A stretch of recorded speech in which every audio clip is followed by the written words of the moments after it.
సాంబశివరావు గారి సహచరులు comrade J Sampath Rao గారు, all India assistant general secretary BSNL employees association comrade మాట్లాడాల్సిన సభాధ్యక్షులు నేతాజీ గారు, సాంబశివరావు గారి సంస్మరణ సమావేశానికి ఆసీనులైన వేదిక పైన వారి కుటుంబ సభ్యులు,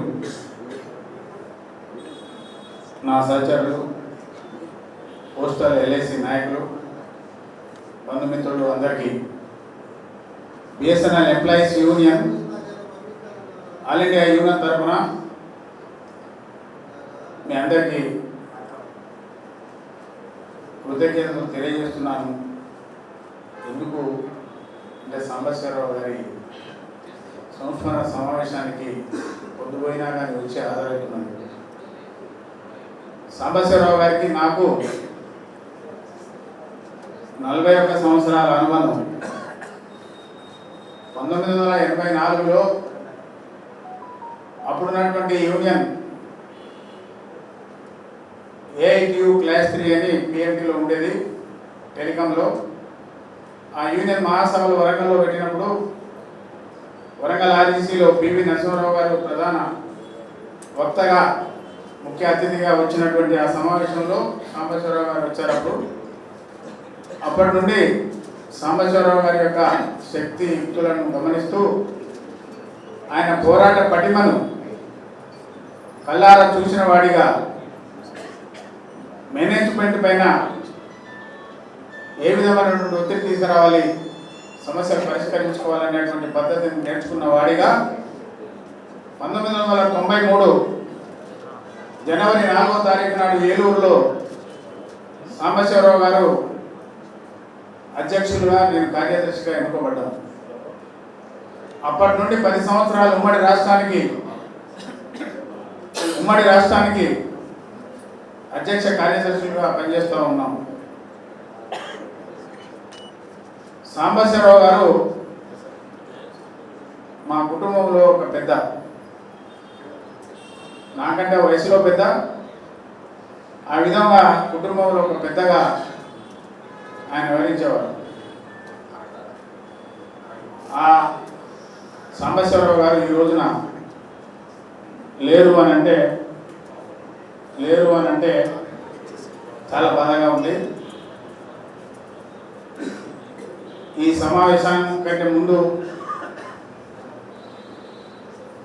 వారు, నేను, అశోక్ బాబు, ఎంఎన్ రెడ్డి, కొంతమంది సీనియర్ నాయకులందరం కలిసి హైదరాబాద్లో మీటింగ్ పెట్టాలని అనుకున్నాం.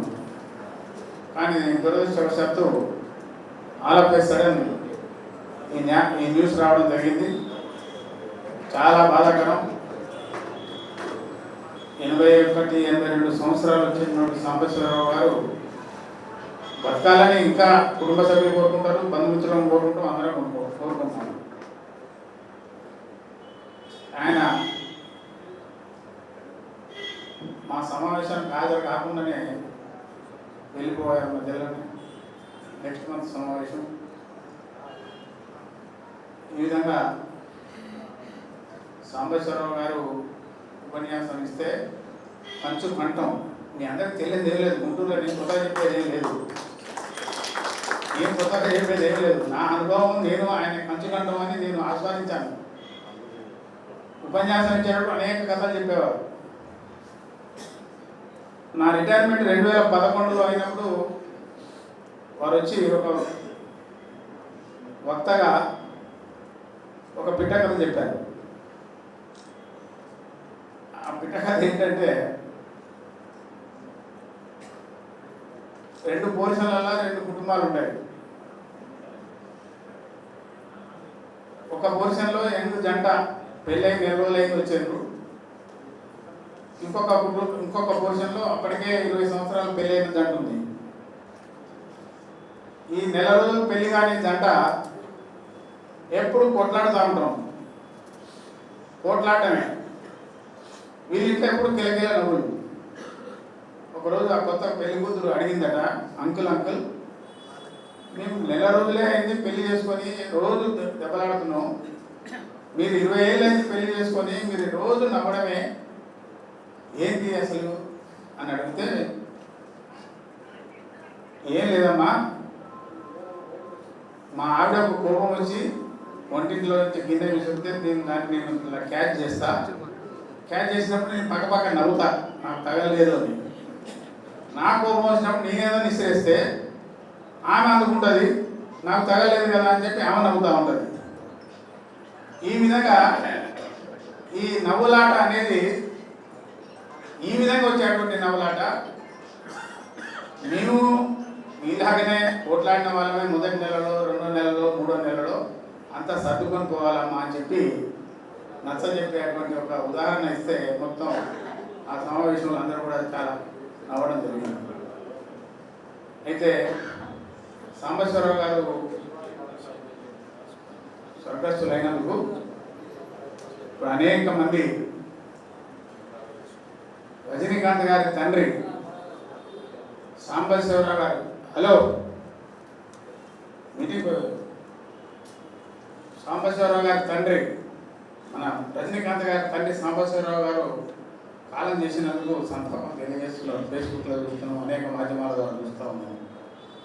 రజనీకాంత్ గారి ఒక ఇన్ఫ్లుయెన్స్ వాళ్ళ మీద పడి ఇప్పుడు చెప్తున్నారు. కానీ రజనీకాంత్ గారి టీవీ9లో లేకపోయినా ఈ సంస్మరణ సభ మనం జరుపుకుంటున్నాం. టీవీ9తో సంబంధం లేదు, రజనీకాంత్ గారితో సంబంధం లేదు. రజనీకాంత్ సాంబశివరావు గారి కొడుకు. సాంబశివరావు గారి ఔన్నత్యం అనేది మన రజనీకాంత్ గారికి సంతాపం తెలియజేసే అనేక రంగాల్లో ఉండేటువంటి పెద్దలకు తెలియదు.